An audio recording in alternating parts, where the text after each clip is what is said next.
प्रश्न संख्या 1 है, मान लीजिए त्रिभुज एबीसी समरूप त्रिभुज डीईएफ है और इनके क्षेत्रफल क्रमशः 64 सेंटीमीटर स्क्वायर और 121 सेंटीमीटर स्क्वायर है। ठीक है, क्रमशः का मतलब क्या होता है? क्रमशः का मतलब होता है क्रम से, यानी कि सीरियल से। तो पहले त्रिभुज एबीसी है, तो ए वाला हो जाएगा त्रिभुज एबीसी का क्षेत्रफल, और बाद में 121 है, और यहाँ बाद में डीईएफ है। ठीक है, तो डीईएफ का क्षेत्रफल हो जाएगा 121 सेंटीमीटर स्क्वायर, यदि ईएफ बराबर 15.4 सेंटीमीटर स्क्वायर हो।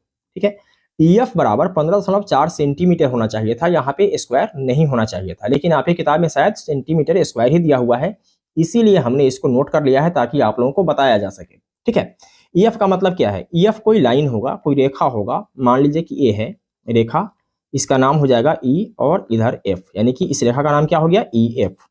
ये क्या होगा? 15.4 सेंटीमीटर, 15.4 सेंटीमीटर। स्क्वायर में नहीं होगा।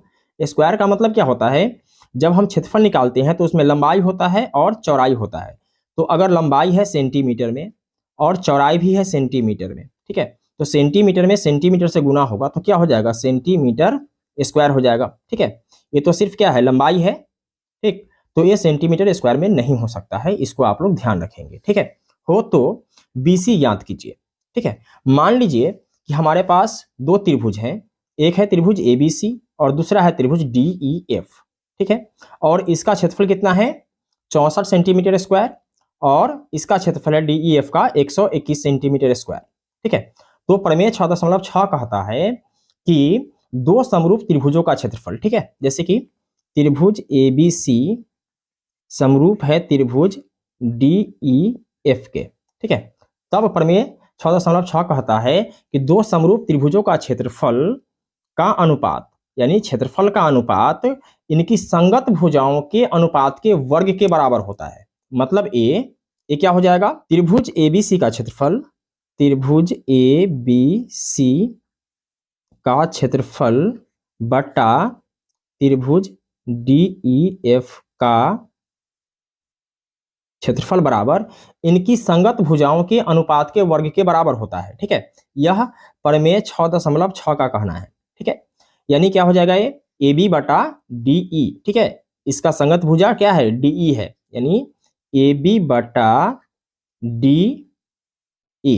ठीक है, इसका वर्ग, फिर बी सी बटा ई एफ का वर्ग, बी सी बटा ई एफ का वर्ग बराबर ए सी बटा डी एफ का वर्ग। ठीक है, लिख भी दीजिए, ए सी बटा डी एफ का वर्ग। ठीक, तो यहां हमें क्या क्या ज्ञात करना है? यहां हमें ज्ञात करना है बी सी। ठीक है, तो ई एफ दिया गया हुआ है और बी सी ज्ञात करना है, तो इन दोनों भुजाओं के अनुपात का वर्ग को छोड़ के चलेंगे। ठीक है, सिर्फ बी सी बटा ई एफ का वर्ग ही लिख लेंगे। ठीक है, ये तीनों बराबर ही होता है, तो आप कोई भी लिख सकते हैं जो आपको निकालना हो। ठीक है, तो आइए जो चीज दिया गया है पहले इसको लिख लेते हैं, फिर आगे बढ़ते हैं। तो लिखेंगे हल दिया है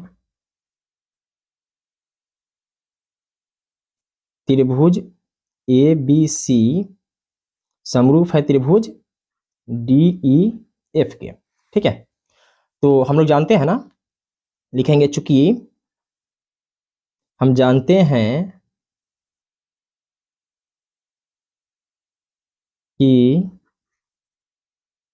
दो समरूप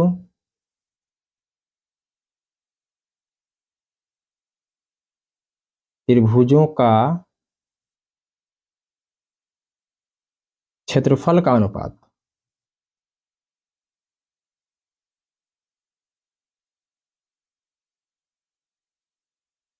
उनकी संगत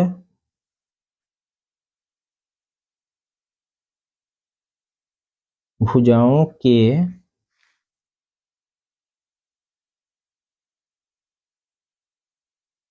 अनुपात के वर्ग के बराबर होता है। अनुपात के वर्ग के बराबर होता है।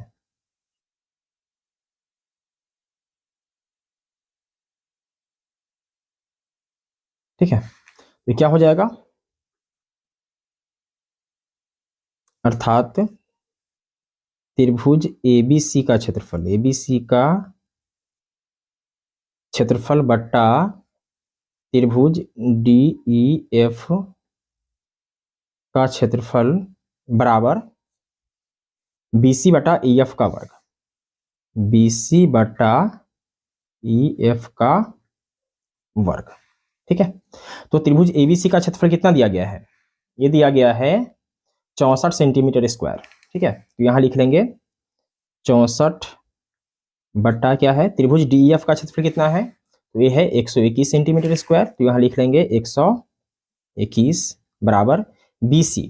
तो BC तो हमें निकालना ही है। ठीक है, तो BC की जगह पर क्या लिखेंगे? BC ही लिखेंगे बटा EF कितना दिया गया है? 15.4। ठीक है, सेंटीमीटर स्क्वायर नहीं होगा। ठीक है, तो ये हो जाएगा 15.4 और इसका क्या करेंगे? वर्ग कर देंगे। ठीक है, अब देखिए जब हम इसका वर्ग हटाएंगे तो इधर रूट देंगे। ठीक है, और क्यों देंगे इसको भी समझ लीजिए।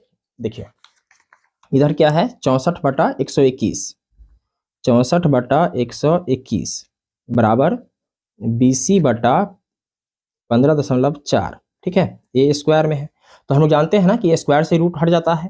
ठीक, तो ये बराबर है मतलब समीकरण है। ठीक, तो हम क्या कर सकते हैं कि दोनों तरफ रूट लगा सकते हैं। तो इस स्क्वायर से ए वाला रूट हट जाएगा तो क्या बच जाएगा? BC बटा 15.4 सेंटीमीटर। ठीक, और इधर क्या लग जाएगा? इधर रूट लग जाएगा। तो हम लोग क्या करेंगे, डायरेक्ट यहाँ स्क्वायर को हटा देंगे और इधर रूट लगा देंगे। ठीक है, तो ये हो जाएगा 64 बटा में 121 बराबर BC बटा 15.4। ठीक है, इसका स्क्वायर करने की कोई जरूरत नहीं है, ये आसान पड़ेगा। ठीक है, रूट लगा करके बनाने में। तो 64 को जब हम रूट से बाहर करेंगे तो कितना निकलेगा? 8 निकलेगा।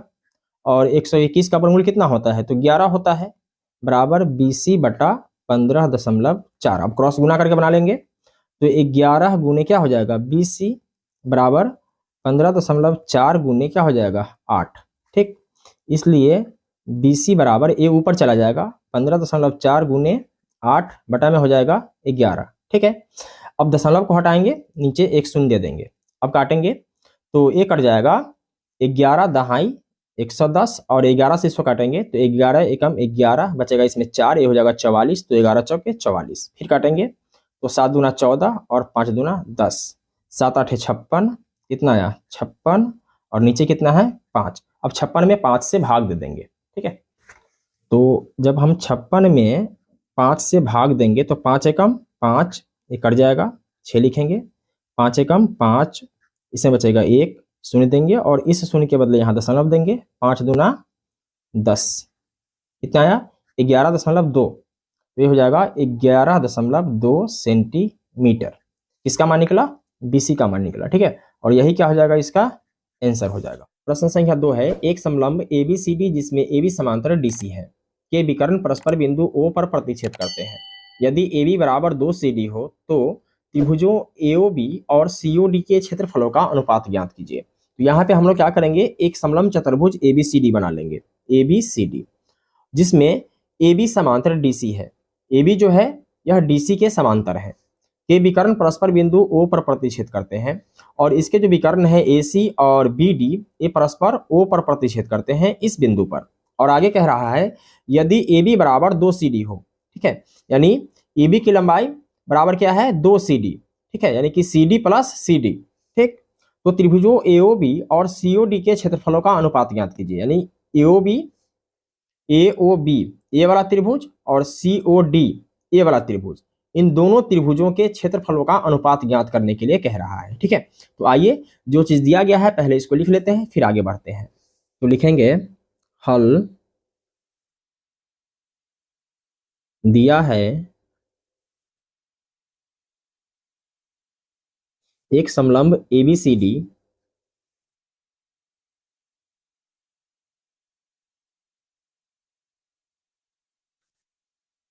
ABCD जिसमें AB समांतर DC है के विकर्ण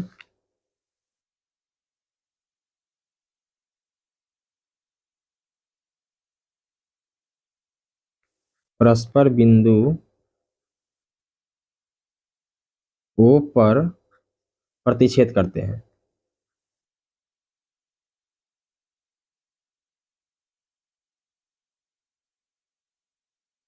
और ए बी बराबर 2 CD, ए बी बराबर 2 CD। ठीक है, ये चीज दिया गया है। ठीक है, तो सबसे पहले इन दोनों त्रिभुजों को हमें समरूप करना होगा। ठीक है, तो इसी दोनों त्रिभुज में चलेंगे, त्रिभुज एओबी और सीओडी में, एओबी और सीओडी में। तो लिखेंगे त्रिभुज एओबी और त्रिभुज सीओडी में। ठीक है, यहां देखिए कोण एओबी, ठीक है, ए वाला कोण, और सीओडी ए वाला कोण। ठीक है, ये दोनों कोण बराबर होगा क्योंकि ये दोनों कोण क्या है, शीर्षाभिमुख कोण है। ठीक है, तो यहां लिखेंगे कोण एओबी बराबर कोण सीओडी। ठीक है, दोनों कोण बराबर है, कारण क्या देंगे, शीर्षाभिमुख कोण, शीर्षाभिमुख कोण।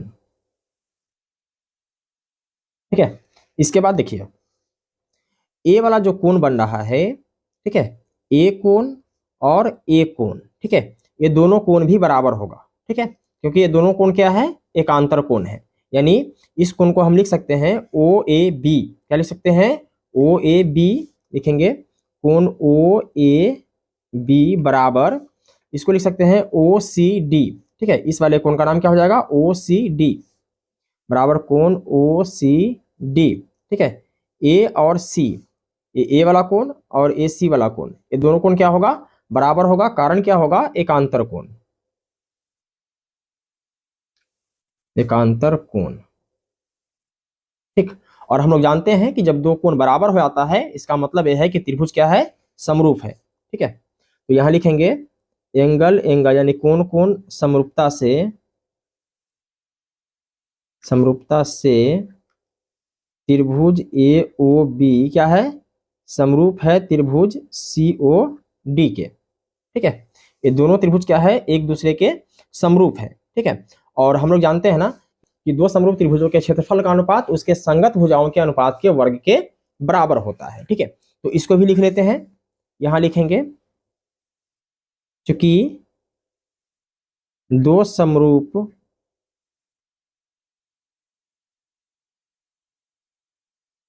त्रिभुजों के क्षेत्रफल का अनुपात, क्षेत्रफल का अनुपात उसके संगत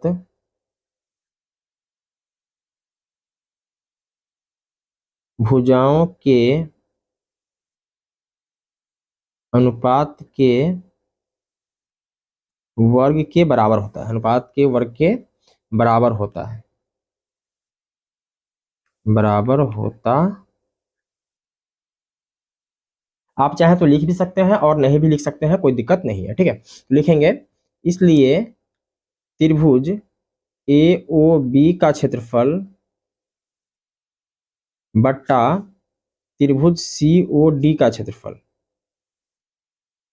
बराबर उसके संगत भुजाओं के अनुपात के वर्ग के बराबर होता है। ठीक है, तो त्रिभुज एओबी में, एओबी में भुजा क्या है, ए बी, और इसमें सी ओ डी में भुजा क्या है, सी डी। ठीक है, तो यहां लिखेंगे ए बी बटा सी डी का वर्ग। ठीक, अब देखिए आगे ए बी का मान क्या दिया है यहां, तो ए बी का मान दिया है ए बी बराबर 2 CD। ठीक है, तो ए बी के जगह पर हम लोग क्या करेंगे, 2 CD लिखेंगे, ए बी के जगह पर क्या लिखेंगे, 2 CD बटा में क्या है, सी डी। ठीक है, इसका वर्ग करेंगे। ठीक है, तो इसका वर्ग क्या हो जाएगा, 2 दूना 4 और सी डी का वर्ग बटा सी डी का वर्ग। ठीक है, इससे कैंसिल कर देंगे एक बार में, ये क्या आ जाएगा, 4/1। अगर इसको अनुपात में लिखें तो क्या हो जाएगा, 4:1। ठीक, मतलब ये कि त्रिभुज एओबी का क्षेत्रफल बटा त्रिभुज सीओडी का क्षेत्रफल बराबर क्या हो गया, 4:1 हो गया, और यही क्या हो जाएगा, इसका आंसर हो जाएगा। प्रश्न संख्या 3 है, आकृति 6.44 में एक ही आधार बीसी पर दो त्रिभुज एबीसी और डीबीसी बने हुए हैं।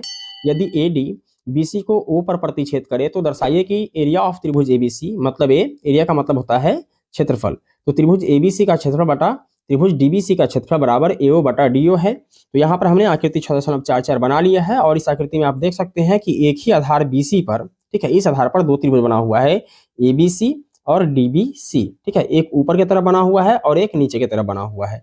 और आगे कह रहा है यदि एडी बीसी को ओ पर प्रतिच्छेद करे, ठीक है, एडी जो है इस बीसी को ओ बिंदु पर प्रतिच्छेद कर रहा है, तो हमें दर्शाना है, दर्शाइए कि एरिया ऑफ त्रिभुज एबीसी बटा एरिया ऑफ त्रिभुज डीबीसी बराबर एओ बटा डीओ है, ठीक है। तो यहाँ आपको ये देखना है कि एओ बटा डीओ किस त्रिभुज में है, एबीसी में एओ नहीं है और डीबीसी में डीओ नहीं है, ठीक है। तो इसके लिए हम लोग क्या करेंगे कि एक रचना करेंगे, सिंपल है, ठीक है। इस तरीके से इस पर एक लंब डालेंगे बीसी पर, ए से, ठीक, और सेम इसी तरीके से डी से एक लंब डालेंगे बीसी पर, ठीक है, ये डाल दिया। और जो लंब होता है वो 90 डिग्री का कोण बनाता है, ठीक है, यहाँ पे ये 90 डिग्री और यहाँ पर ए 90 डिग्री, ठीक है। तो आइए जो चीज सिद्ध करना है इसको पहले लिख लेते हैं, फिर आगे बढ़ते हैं। तो लिखेंगे हल, और जो चीज दिया गया है अगर हम इसको लिखें तो सवाल थोड़ा लंबा हो जाएगा, ठीक है। तो डायरेक्ट हम लोग जो चीज सिद्ध करना है वहां से आगे बढ़ेंगे। लिखेंगे सिद्ध करना है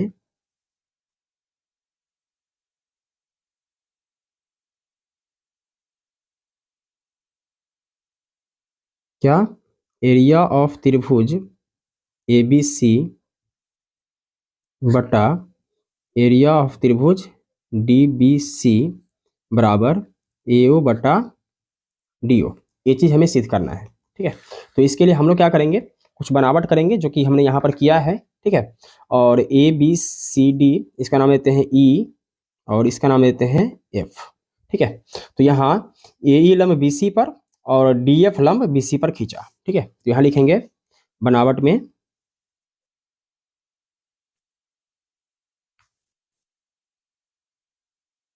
ए ई लंब बीसी तथा डीएफ लंब बीसी खींचा, डीएफ लंब बीसी पर खींचा,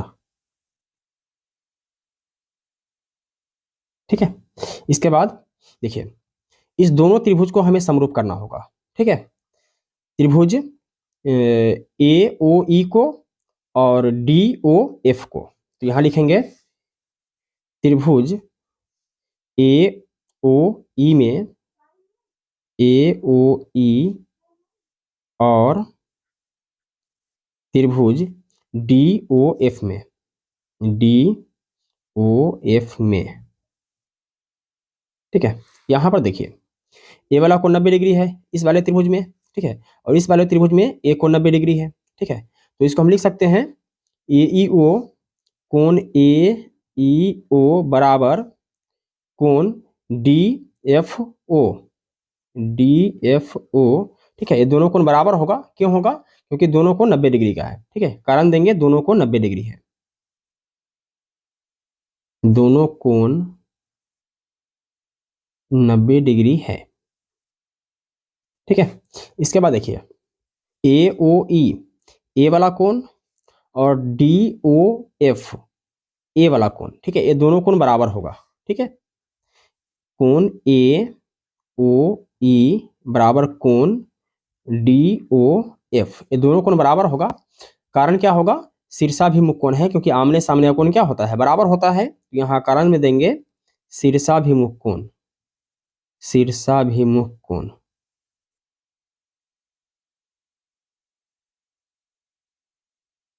और जब दो कोण बराबर होता है तो त्रिभुज समरूप आता है, इसलिए कोण कोण यानी कि एंगल एंगल समरूपता से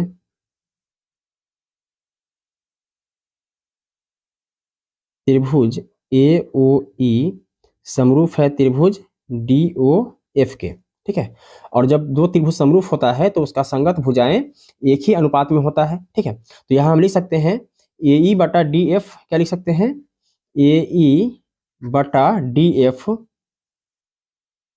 इसमें ए लंब है और इसमें ए लंब है, ठीक है, बराबर ए ओ, ठीक है। इस त्रिभुज में भुजा है ए ओ बटा और इस त्रिभुज का भुजा क्या है डी ओ, इसको मान लेते हैं फिलहाल समीकरण 1। ठीक, अब इस दोनों त्रिभुज का क्षेत्रफल का अनुपात लिखेंगे त्रिभुज ABC का। यहां लिखेंगे एरिया ऑफ त्रिभुज ABC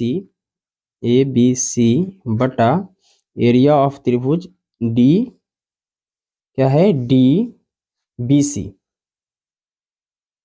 बराबर त्रिभुज का क्षेत्रफल क्या होता है, तो 1/2 गुने आधार गुने शीर्षलंब। ठीक है, तो आधार क्या हो जाएगा, ABC में आधार क्या होगा, BC, तो यहाँ लिखेंगे BC गुने शीर्षलंब क्या होगा, AE, क्या होगा, AE बटा इसमें चलेंगे DBC में, तो DBC में आधार क्या होगा, अगर इसको ऐसे कर लें तो आधार क्या हो जाएगा, BC हो जाएगा।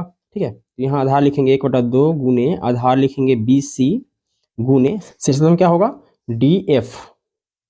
ठीक है, अब देखिए 1/2 ऊपर भी है और 1/2 नीचे भी है, तो इससे कैंसिल हो जाएगा, BC से BC कैंसिल हो जाएगा, इसमें क्या बचेगा, AE और नीचे क्या है, DF।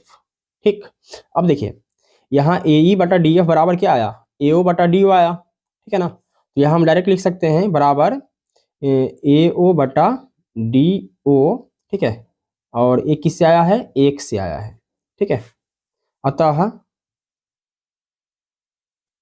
एरिया ऑफ त्रिभुज ABC, ठीक है, आप चाहे हिंदी में लिख सकते हैं त्रिभुज ABC का क्षेत्रफल DBC बराबर क्या आया, AO बटा DO, AO बटा DO। ठीक है, और यही चीज हमें क्या करना था, दर्शाना था, यानी कि सिद्ध हो गया, तो यहाँ लिख सकते हैं सिद्ध हुआ।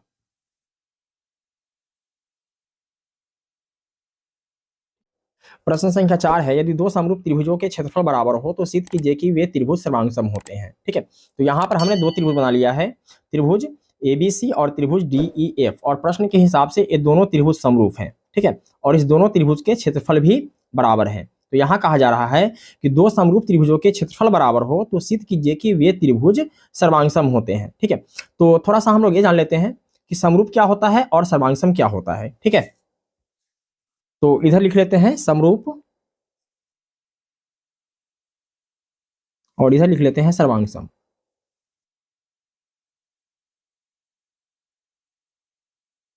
ठीक है, देखिए समरूप का मतलब क्या होता है, समरूप का मतलब होता है डिजाइन एक जैसा हो, डिजाइन एक जैसा हो, एक जैसा हो। ठीक है, साइज अलग हो सकता है, साइज अलग हो सकता है। ठीक है, अभी मैं आपको बताऊंगा इसके बारे में। और सर्वांगसम का मतलब होता है डिजाइन और साइज दोनों बराबर हो, डिजाइन और साइज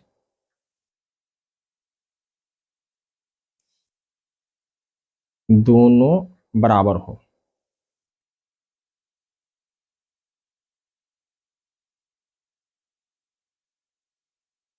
ठीक है, देखिए डिजाइन एक जैसा हो, तो डिजाइन का मतलब क्या, डिजाइन का मतलब यहाँ ये है कि अगर कोई विरीत है, ठीक है, तो दूसरा भी विरीत ही होना चाहिए। ठीक, बेशक इसका साइज अलग हो सकता है। ठीक है, तो ए भी विरीत है और ए भी विरीत है।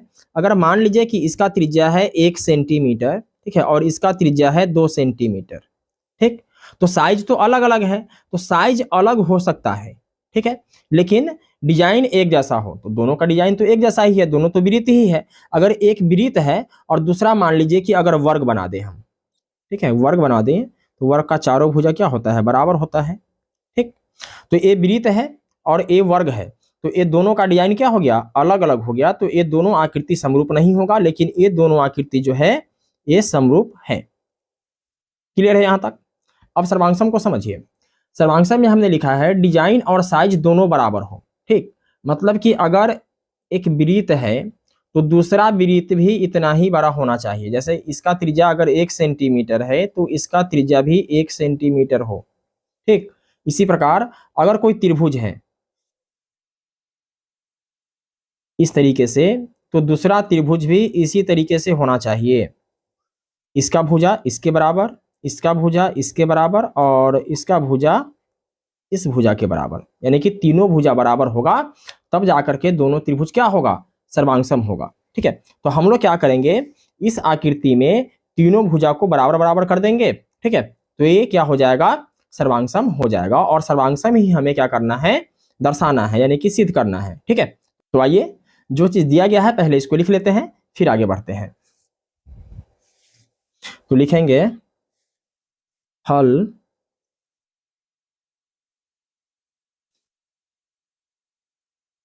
दिया है त्रिभुज ABC समरूप है त्रिभुज DEF के, DEF के, और साथ ही क्या है, दोनों का क्षेत्रफल भी बराबर है। ठीक है, तथा त्रिभुज ABC का क्षेत्रफल बराबर है त्रिभुज DEF का क्षेत्रफल के। ठीक, तो सिद्ध क्या करना है, सिद्ध करना है, सिद्ध करना है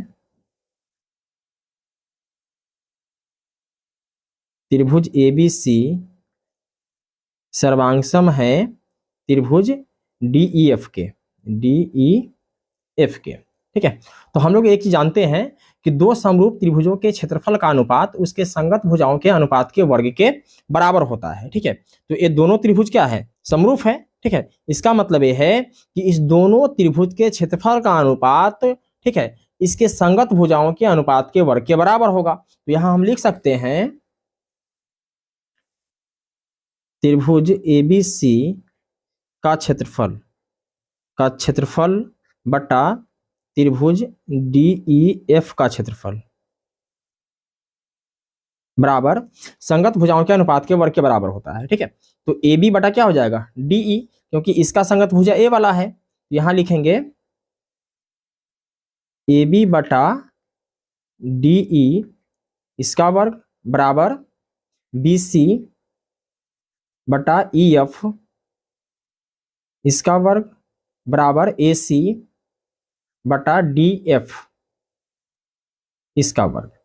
ठीक है, अब देखिए यहां साफ साफ दिया गया है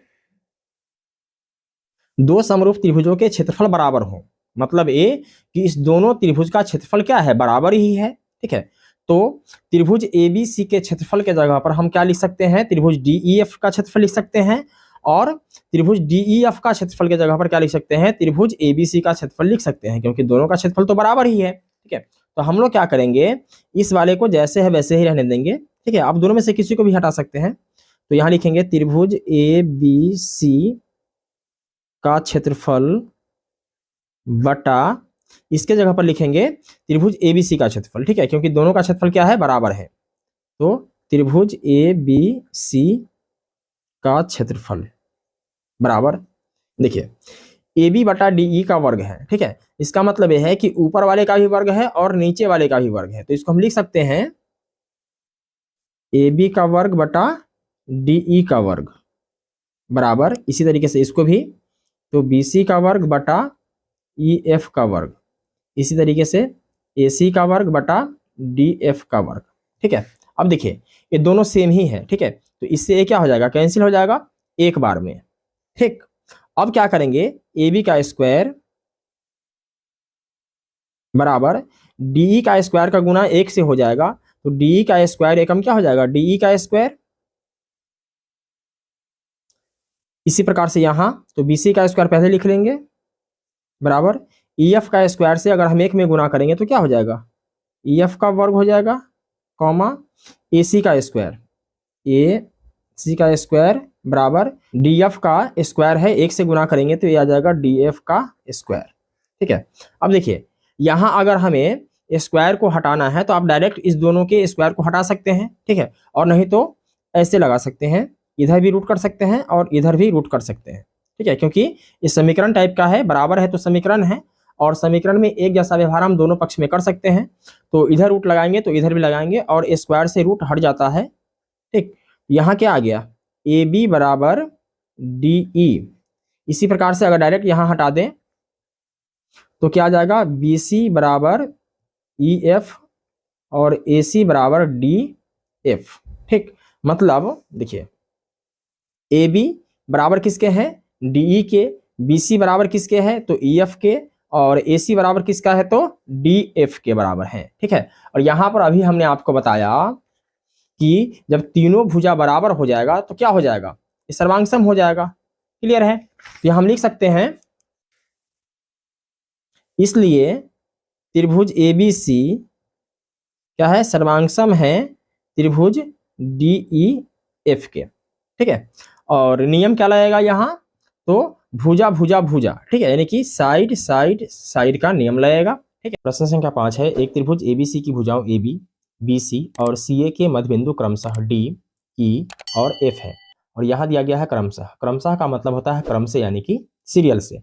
पहले यहाँ ए बी भुजा है और यहाँ पहले डी है, तो ए बी भुजा का मध्य बिंदु डी हो जाएगा, बी सी भुजा का मध्य बिंदु ई हो जाएगा, और सी ए भुजा का मध्य बिंदु एफ हो जाएगा। तो हमें त्रिभुज डीईएफ और त्रिभुज एबीसी के क्षेत्रफलों का अनुपात ज्ञात करना है। तो हमने यहाँ एक त्रिभुज एबीसी बना लिया है, और जैसा कि प्रश्न में कहा जा रहा है कि एबी भुजा का मध्यबिंदु डी है, तो एबी भुजा का मध्यबिंदु क्या हो जाएगा, डी, और बीसी भुजा का मध्यबिंदु ई है, और सीए भुजा का मध्यबिंदु एफ है। और क्लास 9th में हम लोगों को एक प्रमेय पढ़ना था, मध्य बिंदु प्रमेय, जिसका कहना था यदि किसी त्रिभुज की दो भुजाओं के मध्य बिंदु को मिलाने वाला रेखाखंड उसकी तीसरी भुजा के समांतर कहा जाता है, और तीसरी भुजा की लंबाई का आधा भी होता है। कहने का मतलब यह है कि त्रिभुज एबीसी में यदि हम AB और BC को लें, ठीक है, तो AB भुजा का मध्यबिंदु D है, ए वाला बिंदु, और BC भुजा का मध्यबिंदु है A, ई बिंदु। ठीक है, अगर हम इस दोनों बिंदु को मिला दें तो क्या हो जाएगा, रेखा DE हो जाएगा। ठीक है, तो DE जो रेखा होगा, ठीक है, ये AC रेखा यानी CA रेखा का क्या होगा, आधा होगा। ठीक, इसी प्रकार से EF जो है AB का आधा होगा, और DF जो है ये BC का आधा होगा। ठीक है, तो आइए जो चीज दिया गया है पहले इसको लिख लेते हैं, फिर आगे बढ़ते हैं। तो लिखेंगे हल दिया है त्रिभुज ABC के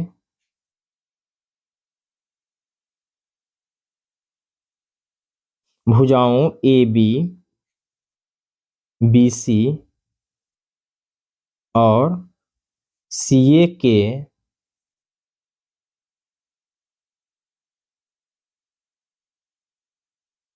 मध्य बिंदु क्रमशः क्या है, D, E और F है, D, E और F है। ये चीज हमें दिया गया है। ठीक है, और जैसा कि अभी हमने आपको बताया कि DF जो होगा वह BC का आधा होगा। ठीक है, तो इसको हम लिख सकते हैं DF बराबर आधा किसका, BC का। ठीक, अब यदि BC को नीचे लाएं, ठीक है, यहाँ गुना में है और यहाँ आ जाएगा तो क्या हो जाएगा, भाग में आ जाएगा, तो ये हो जाएगा DF बटा BC बराबर 1/2, जैसे है वैसे ही रह जाएगा, 1/2। इसको मान लेते हैं समीकरण 1। ठीक, अब देखिए, अब लिखेंगे DE, EF भी लिख सकते हैं, कोई दिक्कत नहीं है। तो DE बराबर क्या हो जाएगा, तो 1/2 CA का। ठीक है, 1/2 CA का, तो DE बटा CA नीचे आ जाएगा, बराबर में 1/2 बच जाएगा। इसको मान लेते हैं समीकरण 2। अब कौन भुजा बच रहा है, तो अब बच रहा है EF। तो EF क्या होगा, 1/2 AB का, EF बराबर 1/2 किसका, AB का, यानी कि AB का आधा होगा EF, इसका आधा होगा A भुजा। ठीक है, इसको नीचे ले आएंगे तो EF बटा क्या हो जाएगा, AB, और बराबर में 1/2 जैसे है वैसे ही रह जाएगा। ठीक है, अब समीकरण 1, 2 और 3 से, समीकरण 1, 2 और 3 से देखिए, इसके बराबर में भी 1/2 है, इसके बराबर में भी 1/2 है, और इसके बराबर में भी 1/2 है।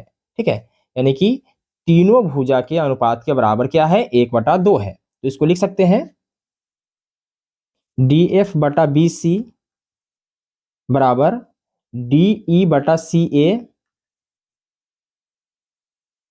बराबर EF/AB बराबर कितना, 1/2।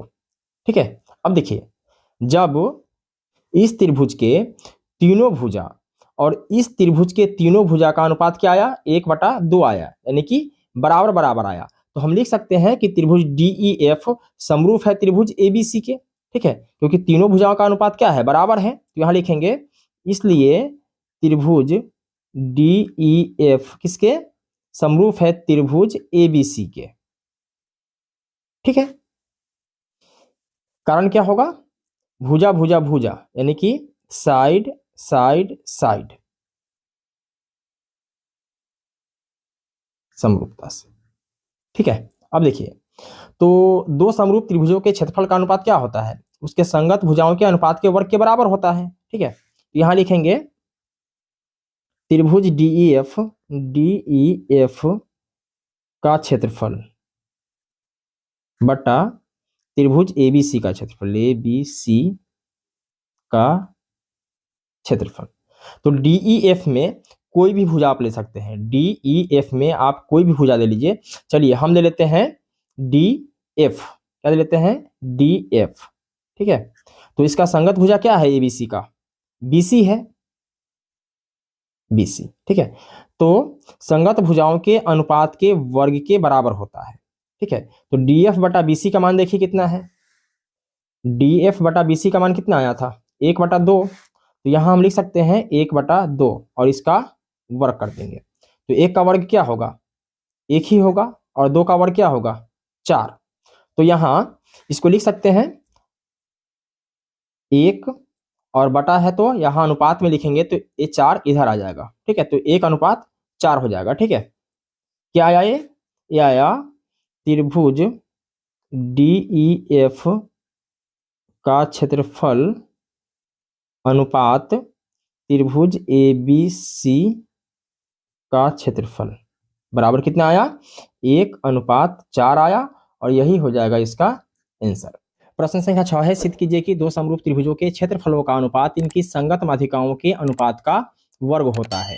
तो यहाँ पर हमने दो त्रिभुज बना लिया है, त्रिभुज ABC और त्रिभुज DEF, और प्रश्न के हिसाब से ये दोनों त्रिभुज क्या है, समरूप हैं, और AL त्रिभुज ABC की माध्यिका है और DM त्रिभुज DEF की माध्यिका है। तो हमें सिद्ध करना है त्रिभुज ABC और त्रिभुज DEF के क्षेत्रफलों का अनुपात इनकी संगत माध्यिकाओं के अनुपात के वर्ग के बराबर होता है। ठीक है, तो आइए जो चीज दिया गया है पहले इसको लिख लेते हैं, फिर आगे बढ़ते हैं। तो लिखेंगे हल दिया है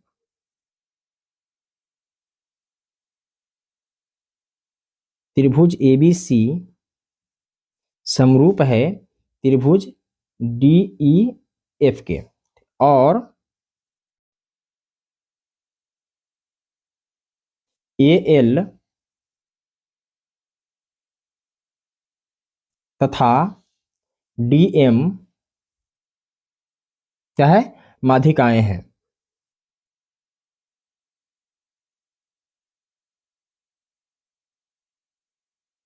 माध्यिकाएं हैं, तो हमें सिद्ध करना है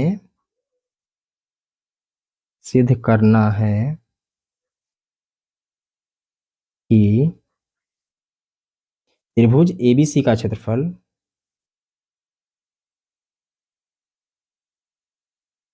बटा त्रिभुज DEF का क्षेत्रफल, DEF का क्षेत्रफल बराबर AL बटा DM का स्क्वायर, AL बटा DM का स्क्वायर। ठीक है, जब इसका स्क्वायर करेंगे तो ये हो जाएगा AL का स्क्वायर बटा DM का स्क्वायर। ठीक है, ये चीज हमें सिद्ध करना है, तो इसके लिए हम लोग प्रमाण देंगे। देखिए, त्रिभुज ABC और त्रिभुज DEF ये दोनों त्रिभुज क्या है, समरूप है। त्रिभुज ABC समरूप है त्रिभुज DEF के, ठीक है। इसका मतलब ये है कि इसका संगत कोण क्या होगा, बराबर होगा। तो जितना बड़ा कोण बी होगा उतना ही बड़ा कोण ई होगा। तो यहाँ लिख सकते हैं कोण बी बराबर कोण ई, और इसका नाम दे देंगे समीकरण 1। ठीक है। अब देखिए इसका संगत भुजाएं भी एक ही अनुपात में होगा। तो कोण बी के दोनों तरफ भुजा है ए बी और बी सी, और कोण ई के दोनों तरफ भुजा है डी ई और ई एफ। ठीक है। तो इसके संगत भुजाओं का अनुपात भी बराबर ही होगा। तो इसको लिख सकते हैं ए बी बटा डी ई, ए बी बटा डी ई बराबर बी सी बटा ई एफ। ठीक है। अब यहां पर आपको समझना क्या है, इसको देखिए। एल जो माध्यिका है यह बीसी भुजा को दो बराबर भागों में विभाजित कर रहा है। ठीक है। इसका मतलब यह है कि बी से एल की दूरी और सी से एल की दूरी, दोनों दूरी क्या होगा, बराबर होगा। तो इसको लिख सकते हैं बी एल बराबर सी एल। ठीक है ना। इसको हम लोग ऐसे भी तो लिख सकते हैं कि बी से एल की जो दूरी है यह बी सी के दूरी का आधा है। ठीक। तो यहां लिखेंगे बी एल बराबर बी सी का आधा, और जब इसका क्रॉस गुना करेंगे तो ये क्या हो जाएगा, 2BL बराबर BC। तो हम लोग BC के जगह पर क्या लिख सकते हैं, 2BL लिख सकते हैं, क्योंकि दोनों क्या है, बराबर है। तो यहां लिखेंगे AB बटा DE बराबर BC के जगह पर 2BL। इसी प्रकार से EF के जगह पर हम लोग लिख सकते हैं 2EM। ठीक है। अब देखिए 2 से 2 कैंसिल हो जाएगा, तो यहां फाइनल बचेगा AB बटा DE बराबर BL बटा EM। इसको मान लेते हैं समीकरण 2। अब समीकरण 1 और 2 से, समीकरण 1 और 2 से देखिए कोण B बराबर है कोण E के। ठीक। और AB बटा DE बराबर है BL बटा EM के। तो कोण B और कोण E और AB और BL, AB और BL, ठीक, इस वाले त्रिभुज की भुजा है। ठीक। और DE और EM, DE और EM इस वाले त्रिभुज की भुजा है। ठीक। तो दो भुजाओं का अनुपात बराबर है और एक कोण बराबर है। इसका मतलब यह है कि त्रिभुज ABL और त्रिभुज DEM ये दोनों त्रिभुज क्या है, समरूप है। तो इसको हम लोग लिख सकते हैं त्रिभुज ABL समरूप है त्रिभुज DEM के, DEM के। ठीक। और जब समरूप होगा तो इसका संगत भुजाओं का अनुपात बराबर होगा। तो इसको लिखेंगे AB बटा DE, AB बटा DE बराबर AL बटा DM, AL बटा DM। ठीक। अब हम लोगों को जो चीज सिद्ध करना था उसको देखेंगे। तो हम लोगों को सिद्ध करना था त्रिभुज ABC का क्षेत्रफल बटा त्रिभुज DEF का क्षेत्रफल बराबर AL का स्क्वायर बटा DM का स्क्वायर। ठीक है। तो हम लोग यहां चलेंगे, लिखेंगे त्रिभुज ABC का क्षेत्रफल बटा त्रिभुज DEF का क्षेत्रफल बराबर क्या होगा, तो इसके संगत भुजाओं के अनुपात का वर्ग के बराबर होगा। तो त्रिभुज ABC का भुजा क्या है, AB, और त्रिभुज DEF का भुजा क्या है, संगत भुजा, तो DE इसके अनुपात के वर्ग के बराबर होगा। ठीक है। तो AB बटा DE यहाँ क्या आया है, AL बटा DM के बराबर है। तो इसके जगह पर हम लोग AL बटा DM लिख सकते हैं। तो बिल्कुल लिख सकते हैं AL बटा DM, इसका वर्ग कर देंगे। अब देखिए AL का वर्ग हो जाएगा, यानी कि स्क्वायर का मतलब क्या होगा, दोनों का स्क्वायर करना होगा। तो AL का स्क्वायर बटा DM का स्क्वायर, यही चीज हमें क्या करना था, सिद्ध करना था। तो यहां लिखेंगे सिद्ध हुआ, सिद्ध हुआ। ठीक है। प्रश्न संख्या 7 है, सिद्ध कीजिए कि एक वर्ग की किसी भुजा पर बनाए गए समबाहु त्रिभुज का क्षेत्रफल उसी वर्ग के एक विकर्ण पर बनाए गए समबाहु त्रिभुज के क्षेत्रफल का आधा होता है। तो यहाँ पर हमने ABCD एक वर्ग बना लिया है, और जैसा कि आप लोग जानते हैं कि वर्ग का चारों भुजा बराबर होता है। तो जितना बड़ा AB भुजा होगा उतना ही बड़ा BC होगा, उतना ही बड़ा CD और उतना ही बड़ा DA होगा। आगे प्रश्न को पढ़ते हैं। तो एक वर्ग की किसी भुजा पर बनाए गए समबाहु त्रिभुज का क्षेत्रफल। तो वर्ग में 4 भुजा होता है, A B, B C, C D और डी ए। आप किसी भी भुजा पर एक समबाहु त्रिभुज बना सकते हैं। हमने यहाँ बीसी भुजा पर एक समबाहु त्रिभुज बनाया है BCE। उसी वर्ग के एक विकर्ण पर बनाए गए समबाहु त्रिभुज के क्षेत्रफल का आधा होता है, ठीक है। और यहाँ पर हमने विकर्ण AC लिया है, आप BD विकर्ण लेकर के भी एक समबाहु त्रिभुज बना सकते हैं। तो हमने यहाँ AC विकर्ण पर समबाहु त्रिभुज बनाया है ACF। तो हमें सिद्ध करना है कि वर्ग के भुजा पर बनाए हुए समबाहु त्रिभुज का जो क्षेत्रफल होता है वह क्षेत्रफल वर्ग के विकर्ण पर बनाए गए समबाहु त्रिभुज के क्षेत्रफल का आधा होता है, ठीक है। तो आइए जो चीज दिया गया है पहले इसको लिख लेते हैं, फिर आगे बढ़ते हैं। तो लिखेंगे हल दिया है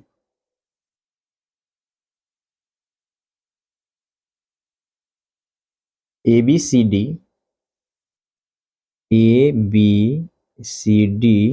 एक वर्ग है तथा त्रिभुज BCE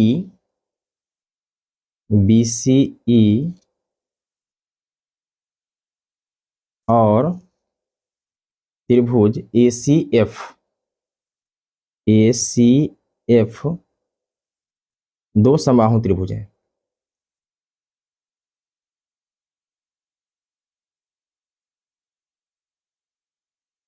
जो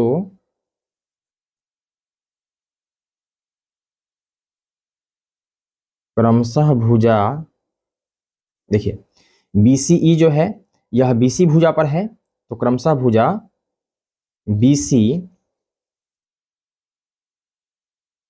और AC पर खींचे गए हैं,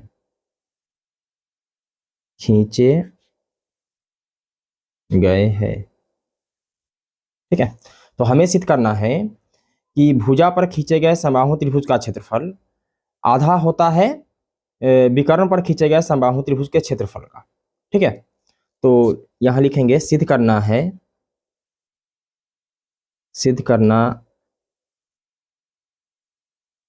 है कि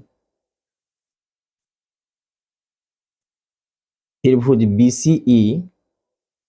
BCE का क्षेत्रफल आधा होता है किसका, तो त्रिभुज ACF का, ठीक है। आधा होता है त्रिभुज ACF का क्षेत्रफल का, ठीक है। ये चीज हमें सिद्ध करना है, ठीक है। अब देखिए यहां पर आपको क्या समझना है, ABCD एक वर्ग है, तो वर्ग का चारों भुजा बराबर होता है। अगर हम एक भुजा को A मान लें तो चारों भुजा क्या हो जाएगा, A और A, ठीक है। और ये समबाहु त्रिभुज है, तो समबाहु त्रिभुज के बारे में आप लोग जानते होंगे कि समबाहु त्रिभुज का प्रत्येक कोण 60 डिग्री का होता है और तीनों भुजा बराबर होता है, ठीक है।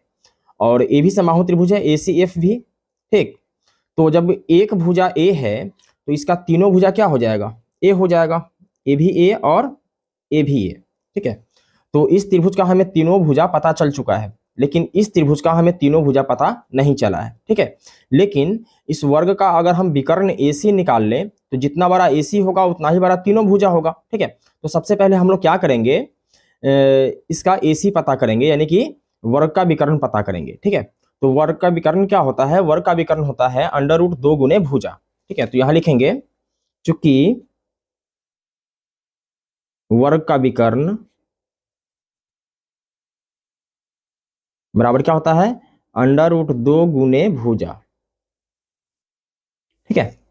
तो वर्ग का विकर्ण क्या है, AC है, तो यहां लिखेंगे AC बराबर √2 गुने भुजा क्या माना है हमने, A माना है, तो A गुना करेंगे तो क्या हो जाएगा √2A, ठीक। अब हमें इस त्रिभुज का भी भुजा पता चल चुका है, ठीक है। कितना है √2A, A भी हो जाएगा √2A और A भी हो जाएगा √2A, ठीक। तो A भी समबाहु त्रिभुज है और A भी समबाहु त्रिभुज है, और समबाहु त्रिभुज का प्रत्येक कोण 60 डिग्री का होता है और तीनों भुजा बराबर होता है, ठीक है।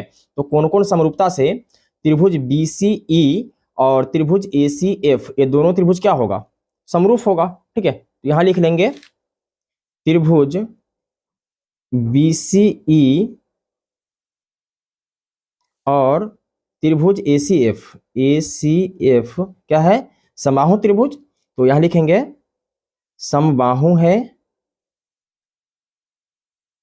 अर्थात समकोणीय होगा, ठीक है, यानी कि दोनों का कोण बराबर होगा, अर्थात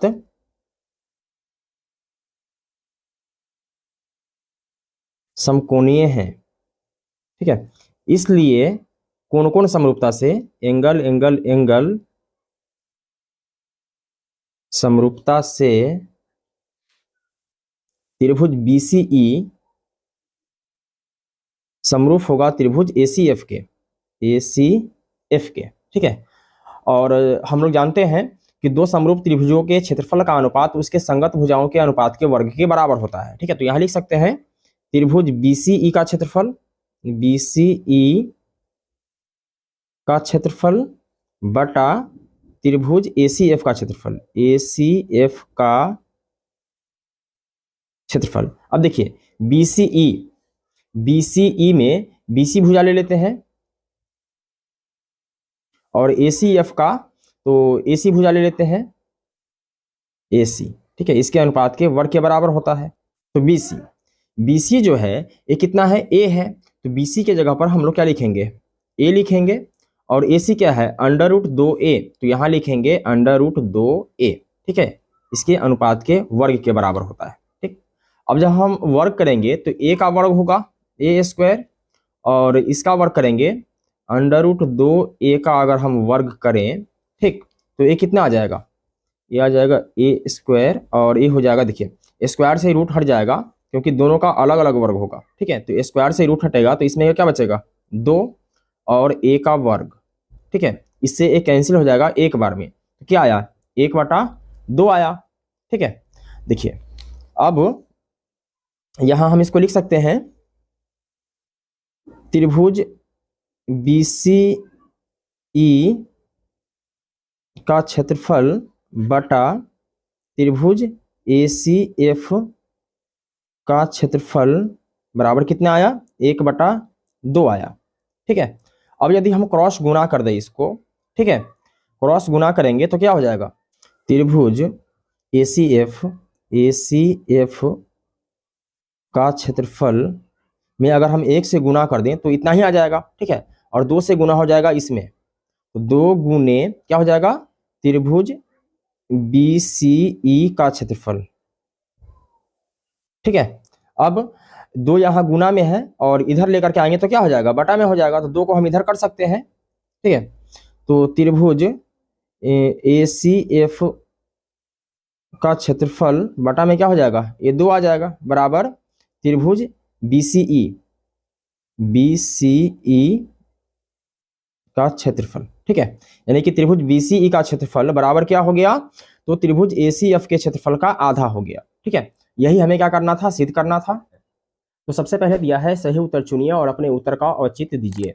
प्रश्न संख्या 8 है, ABC और BD दो समबाहु त्रिभुज इस प्रकार है कि D भुजा BC का मध्य बिंदु है, त्रिभुजों ABC और BDE के क्षेत्रफलों का अनुपात है। हमारे पास 4 ऑप्शन दिया गया है, इन चारों ऑप्शन में से कोई एक ऑप्शन सही है, कौन सा ऑप्शन सही है यही हमें बताना है। तो इसके लिए हमने एक त्रिभुज बना लिया है, त्रिभुज ABC, और जैसा कि प्रश्न में कह रहा है कि D भुजा BC का मध्य बिंदु है, तो ये जो बिंदु D है यह BC का मध्य बिंदु है। तो हमने क्या किया है कि D बिंदु से एक लाइन खींच लिया है यहां तक और इसका नाम दे दिया है E।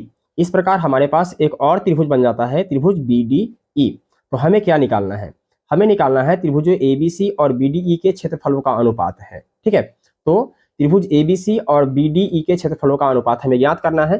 तो आइए सबसे पहले जो चीज दिया गया है पहले इसको लिख लेते हैं, फिर आगे बढ़ते हैं। तो लिखेंगे हल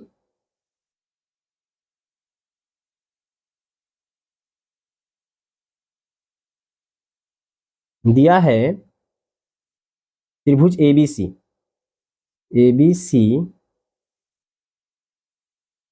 और त्रिभुज BDE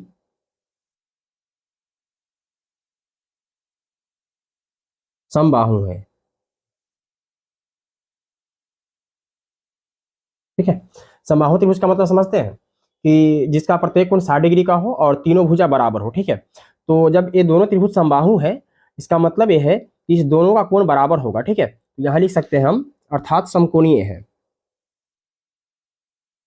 अर्थात समकोणीय है, ठीक है। तो कोण कोण समरूपता से ये दोनों त्रिभुज क्या होगा, समरूप होगा। तो यहां लिखेंगे इसलिए एंगल एंगल एंगल समरूपता से त्रिभुज एबीसी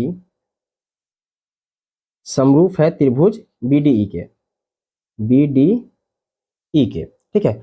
और हम लोग जानते हैं कि दो समरूप त्रिभुजों के क्षेत्रफल का अनुपात उसके संगत भुजाओं के अनुपात के वर्ग के बराबर होता है, ठीक है। तो यहां हम लिख सकते हैं इसलिए त्रिभुज एबीसी का क्षेत्रफल, एबीसी का क्षेत्रफल बट्टा त्रिभुज बीडीई का क्षेत्रफल, बीडीई का क्षेत्रफल बराबर, देखिए एबीसी का भुजा क्या है, तो एबीसी का भुजा बीसी ले लेते हैं और बीडीई का भुजा ले लेते हैं बीडी, इसके अनुपात के वर्ग के बराबर होता है, ठीक है। अब यहां पर आपको समझना यह है कि ये जो डी बिंदु है यह बीसी रेखा को दो बराबर भागों में विभाजित कर रहा है। इसका मतलब ये हो जाएगा कि जितना बड़ा बीडी होगा, ठीक है, उतना ही बड़ा सीडी होगा, क्योंकि दोनों क्या होगा, यहां से यहां की दूरी और यहां से यहां की दूरी, दोनों दूरी बराबर होगा। इसको हम लोग ऐसे भी तो लिख सकते हैं, बीडी जो है यह बीसी का आधा है, तो बीडी जो है यह बीसी का क्या है, आधा है, ठीक है। अब यहां एक मानकर अगर हम क्रॉस गुना कर दें तो क्या हो जाएगा, दो बीडी बराबर बीसी एकम बीसी, ठीक है। यानी कि बीसी बराबर क्या आया, दो बीडी। तो हम लोग बीसी के जगह पर क्या लिख सकते हैं, दो बीडी लिख सकते हैं, दो बीडी और नीचे क्या है बीडी, इसका स्क्वायर, ठीक है। अब देखिए ऊपर वाले का स्क्वायर अलग होगा और नीचे वाले का स्क्वायर अलग होगा। जब हम ऊपर वाले का स्क्वायर करेंगे तो ये हो जाएगा 2 दूना 4 और बीडी का स्क्वायर बटा नीचे हो जाएगा बीडी का स्क्वायर, इससे एक कैंसिल हो जाएगा एक बार में, तो क्या आया 4/1, ठीक है। अगर हम इसको अनुपात में लिखें तो ये हो जाएगा त्रिभुज एबीसी का क्षेत्रफल अनुपात त्रिभुज बीडीई का क्षेत्रफल, बीडीई का क्षेत्रफल बराबर क्या हो जाएगा, 4 अनुपात में लिखेंगे तो ये आ जाएगा इधर, तो क्या आ गया 4:1 आ गया, ठीक है। यही क्या हो जाएगा, इसका आंसर हो जाएगा। देख लेते हैं ऑप्शन में 4:1 कहां पर है, तो ऑप्शन नंबर सी में है 4:1, ठीक है। तो ऑप्शन नंबर सी हो जाएगा इसका करेक्ट आंसर, ठीक है। अब आगे बढ़ते हैं और प्रश्न संख्या 9 को सॉल्व करते हैं। तो प्रश्न संख्या 9 है, दो समरूप त्रिभुजों की भुजाएं 4:9 के अनुपात में है, इन त्रिभुजों के क्षेत्रफलों का अनुपात है। और इस प्रश्न में भी 4 ऑप्शन दिया गया है, इन चारों ऑप्शन में से कोई एक ऑप्शन सही है, कौन सा ऑप्शन सही है यही हमें बताना है, ठीक है। तो इसके लिए हमने क्या किया है, दो त्रिभुज बना लिया है, ठीक है। और ये जो दोनों त्रिभुज बनाया है ये आप लोगों को समझाने के लिए बनाया है, नहीं भी बना सकते थे फिर भी सवाल सॉल्व हो जाता, ठीक है। देखिए तो दो समरूप त्रिभुजों की भुजाएं 4:9 के अनुपात में है, तो यहाँ पर हमने एक त्रिभुज एबीसी बना लिया है और दूसरा डीई बना लिया है, ठीक है। और यहाँ अनुपात बता रहा है 4:9 है, तो पहले वाले का भुजा हमने 4 कर दिया है और इसका भुजा कर दिया है 9, ठीक है। तो हमें ज्ञात करना है इन त्रिभुजों के क्षेत्रफलों का अनुपात क्या होगा, ठीक। तो जैसा कि यहाँ पे दिया हुआ है कि ये दोनों त्रिभुज क्या है, समरूप है, तो हम लोग जानते हैं कि दो समरूप त्रिभुजों के क्षेत्रफल का अनुपात उसके संगत भुजाओं के अनुपात के वर्ग के बराबर होता है, ठीक है। तो आप इसको लिख भी सकते हैं और नहीं भी लिख सकते हैं, कोई दिक्कत नहीं है, ठीक है। हम लोग डायरेक्ट बना लेते हैं, लिखेंगे हल, चूंकि त्रिभुज एबीसी समरूप है त्रिभुज डीईएफ के, ठीक है। तो इसलिए त्रिभुज एबीसी का क्षेत्रफल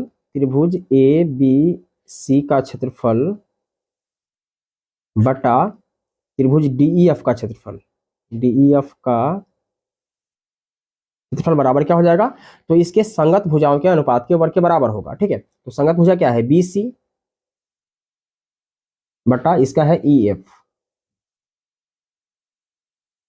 बीसी का मान क्या है 4 और ई एफ का मान है 9। क्या हो जाएगा, इसका स्क्वायर कर देंगे। 4 का स्क्वायर क्या होगा, 4 चौके 16 और 9 का स्क्वायर होगा 9 9 81। ठीक है, अगर हम इसको अनुपात में लिखें तो क्या हो जाएगा 16:81। ठीक है, देख लेते हैं ऑप्शन में कहाँ है। तो ऑप्शन नंबर डी में है 16:81। ठीक है, अब मैं इसका शॉर्टकट तरीका बता दे रहा हूँ। जब कभी भी दो समरूप त्रिभुजों की भुजाओं का अनुपात दिया रहे और आपसे उसका क्षेत्रफल का अनुपात पूछे तो आप डायरेक्ट क्या करेंगे, इसका वर्ग कर देंगे। ठीक है, तो 4 का वर्ग क्या हो जाएगा, 4 चौके 16 और 9 9 81। ठीक है, तो 16:81 आंसर आ जाएगा। लेकिन अगर क्षेत्रफल का अनुपात दिया रहे और भुजा का अनुपात आपसे पूछे तब आप इसका वर्गमूल निकाल देंगे। ठीक है, तो 4 का वर्गमूल क्या हो जाएगा, 2 हो जाएगा और 9 का वर्गमूल क्या होगा, 3। ठीक है, अगर ये क्षेत्रफल होता और भुजा का अनुपात हमसे पूछता तो क्या होता, 2:3 इसका आंसर हो जाता। ठीक है, और ये जो प्रश्न है काफी इंपॉर्टेंट है, कई बार परीक्षा में आ चुका है, तो आप लोग इसको अच्छे से देखिएगा। आसान है, ऐसा समझ करके इस प्रश्न को आप टालेंगे नहीं। ठीक है, तो दोस्तों मैं उम्मीद करता हूं कि आपको ये सवाल समझ में आ गया होगा। अगर किसी प्रकार का कोई डाउट हो तो आप हमें कमेंट कर सकते हैं।